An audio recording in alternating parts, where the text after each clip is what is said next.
तो क्या ये टकराव होकर रहेगा जिससे सरकार और किसान लगातार बचने की कोशिश कर रहे थे? पिछले कुछ घंटों के अंदर शंभू बॉर्डर पर जो किसान आंदोलन चल रहा है उसमें काफी कुछ बदला है और ये बदलाव सरकार की नींद उड़ाने वाला है, या फिर ये कह लीजिए कि आज की रात केंद्र सरकार के लिए कयामत की रात होने वाली है, क्योंकि उसके बाद न केवल केंद्र सरकार बल्कि हरियाणा की डबल इंजन सरकार मुश्किल में पड़ सकती है। और इस बार ये कूच बड़ा होने वाला है, क्योंकि किसान पिछले 1-2 दिन से काफी शांतिपूर्ण तरीके से सरकार से बातचीत भी कर रहे थे, लेकिन कल खबर आई कि किसानों ने 5 फसलों पर जो सरकार का MSP का प्रस्ताव था उसे खारिज कर दिया और उसके बाद कहा कि हम अपने नेताओं से रणनीति पर चर्चा करेंगे और 21 तारीख को यानी कि कल दिल्ली जाकर प्रदर्शन करेंगे। अब दिल्ली किसान कैसे जाएंगे? हरियाणा से होकर जाएंगे। हरियाणा से कैसे होकर जाएंगे? शंभू बॉर्डर क्रॉस होकर जाएंगे। दोस्तों, इससे पहले कई तस्वीरों में हमने देखा जब किसान जब आगे बढ़ रहे थे, आंसू गैस के गोले उन पर छोड़े जा रहे थे, ड्रोन से बरसात की जा रही थी आंसू गैस के गोलों की, ताकि वो आगे ना बढ़ पाए। और उसके बाद टकराव की स्थिति ऐसी बन रही थी कि किसान उधर से आगे बढ़ने की कोशिश कर रहे थे और पुलिस यहां पर फोर्स इस्तेमाल कर रही थी।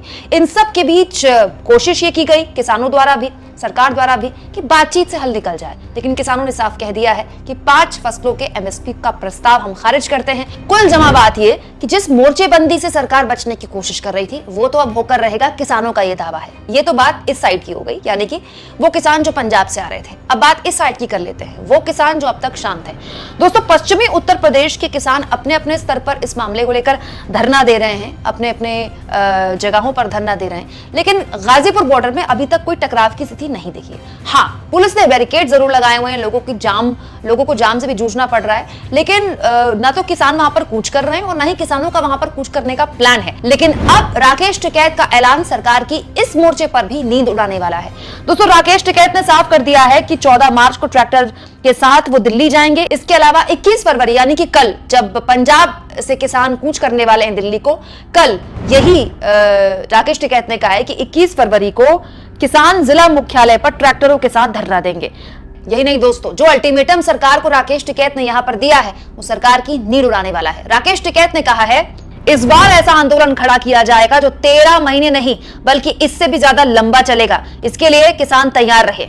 तो जो लोग ये कह रहे थे कि ये आंदोलन तो बस किसान जो पंजाब के हैं उनका ही आंदोलन है, अब उनकी गलतफहमियां किसान दूर करने वाले हैं, क्योंकि ना केवल भारतीय किसान यूनियन की तरफ से कह दिया गया है कि उधर अगर दिल्ली कूच करते हैं पंजाब के किसान तो हम अपने अपने जिला मुख्यालय में धरना देंगे, बल्कि इसी खबर में आगे ये भी लिखा है कि 21 फरवरी को ही पंजाब, हरियाणा, उत्तराखंड और उत्तर प्रदेश समेत देश के कई राज्यों के किसान ट्रैक्टर के साथ अपने अपने जिलों में प्रदर्शन करेंगे। यहाँ पर जहां जो किसान होगा वो अपने अपने जिले में स्थानीय प्रशासन के आगे अपनी मांगे रखेगा, स्थानीय प्रशासन के आगे अपनी आपत्ति दर्ज कराएगा। यानी आप कह सकते हैं दोस्तों, अब तक जो टकराव की स्थिति बनी थी वो मात्र एक ट्रेलर था, असली पिक्चर तो अभी बाकी है। यानी आज की रात सरकार के लिए कयामत की रात होने वाली है। दोस्तों, ठीक चुनाव से पहले देश के अन्नदाता के सड़क पे उतरना और फोर्स का, पुलिस का उस पर इस तरह से बल प्रयोग करना, इसको आप किस तरह से देखते हैं? कमेंट बॉक्स में जरूर लिखें और जितना हो सके चैनल को शेयर करें, सब्सक्राइब करें और थैंक्स और ज्वाइन, ये 2 ऑप्शन हैं जिसके जरिए आर्थिक तौर पर भी आप चैनल के हाथ मजबूत कर सकते हैं।